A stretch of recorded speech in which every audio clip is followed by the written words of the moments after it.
Hi everyone, welcome back to my channel. It's me again, it's Casey, and we're here to talk about fragrances yet again. Today we are talking about the Prestige Empress. Oh my gosh, the fragrance that broke the internet. Well, in my world.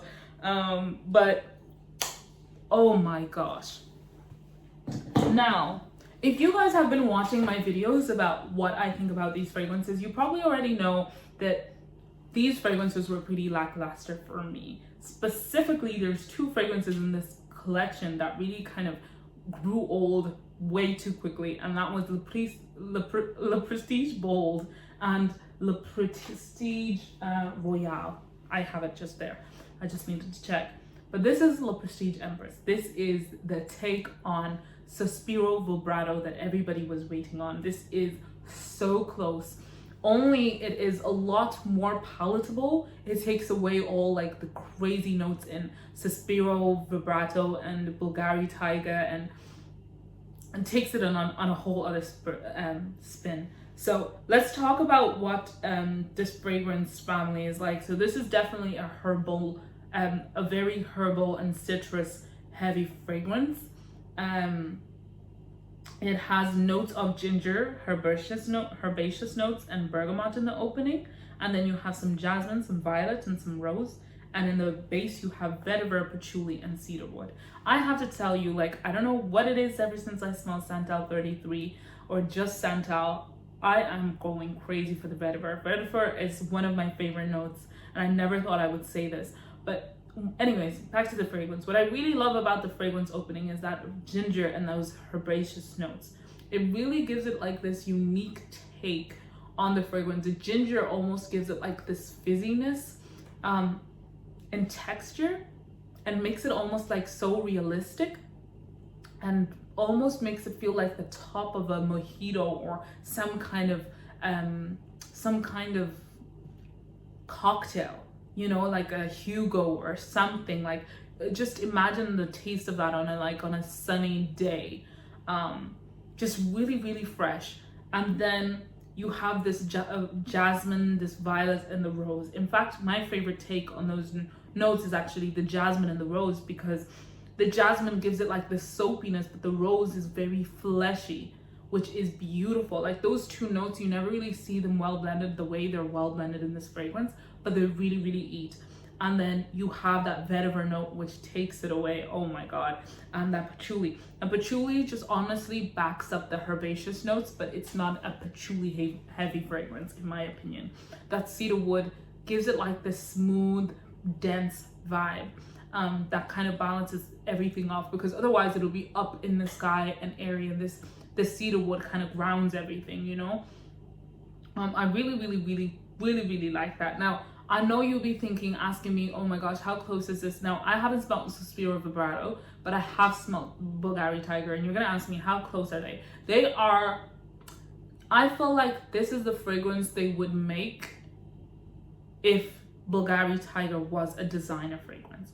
And what I mean to say by that is that, because, I mean, Bulgari Tiger is, what am I saying? It is a designer fragrance, but the way it's made in niche quality, because it's very artistic. It really reminds me of how Nishani Ani and Nashit is kind of made. It's made to take a very simple and familiar fragrance note like vanilla, and then make it absolutely out of this world and give it a whole new DNA. And I feel like what they did here was take that note of the classic citrus fragrance, and they said, okay, let's take a citrus fragrance and let's make it completely crazy. And they added those florals, and then they added the herbaceous, oh my gosh, this tongue twisting that I'm twisting my own tongue, the herbaceous notes, and then the ginger on top of that to give it a very different twist. This is, it almost, I don't know what it is, but it really makes me think of Nishani Ani by the way they mix that ginger and that herbaceous notes, but they're totally different fragrances. But I will say, if you found a sheet challenging, you might find this challenging. But if you didn't find that challenging and you like that kind of greenness and that kind of oddness that it has, I would definitely say give it a try. But if you don't, there is no promise you will like this, because they are very different fragrances.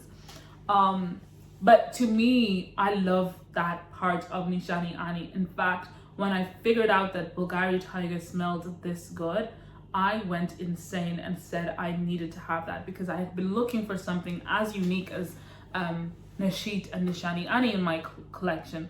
And so, in saying that, I feel like I'm heavily satisfied with this fragrance. Now, it's not as intense. It's definitely pared back. It's definitely the most polite take and the less challenging take on this fragrance. I feel like they pulled back on the ginger, pulled back on the citruses, pulled back on these herbs, and added a bunch of florals that are not even like that evident, even in my opinion anyway, in Bulgari Tiger, just to give it like a very palatable and a wearable take on that fragrance note. But that's not to say this fragrance is not good at all. This fragrance is absolutely amazing. Now, as usual, this fragrance wears for 6 hours, unfortunately, which you guys know is not my favorite. And it also projects maybe an hour, but honestly, this fragrance is a very intimate fragrance.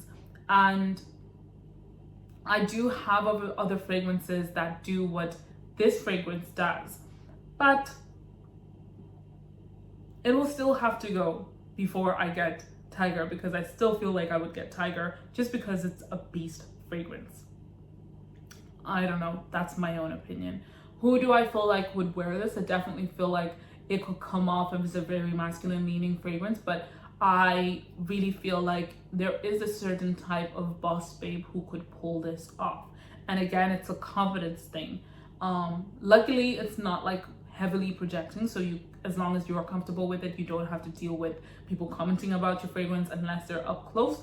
But I really feel like this is the kind of fragrance that Jackie Aina might wear. And I say that because she's a really like has a specific clean girl, rich girl type vibe. I definitely feel like she's one person that I would be like, oh yeah, she wears Bulgari Tiger, no question.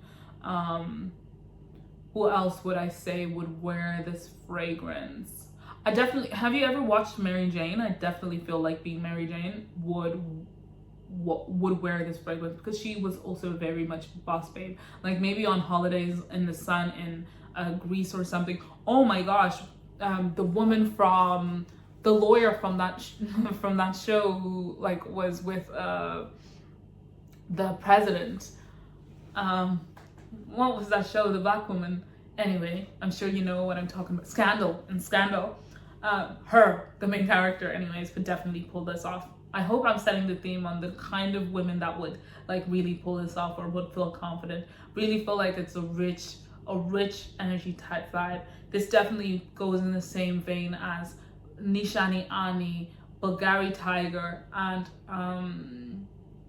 what's the other fragrance? Santal 33. Just that whole vibe. I hope I'm really painting the picture. Now, I'm not saying that you can really bet on if you like those fragrances, you like this, but what I'm saying is the chances are a little bit higher. But definitely not a safe blind buy. Go and test it out. Go test out anything similar to this, and just keep in mind that this has a lot more florals and is a little bit more unisex and a lot less challenging than those ones. I hope you really liked this review, and let me know whether you'd like to hear more. What did you think about it? Did you like this fragrance? Do you even like Bulgari Tiger? I know it has so many renditions by now, but how do you feel about it? Until next time, bye.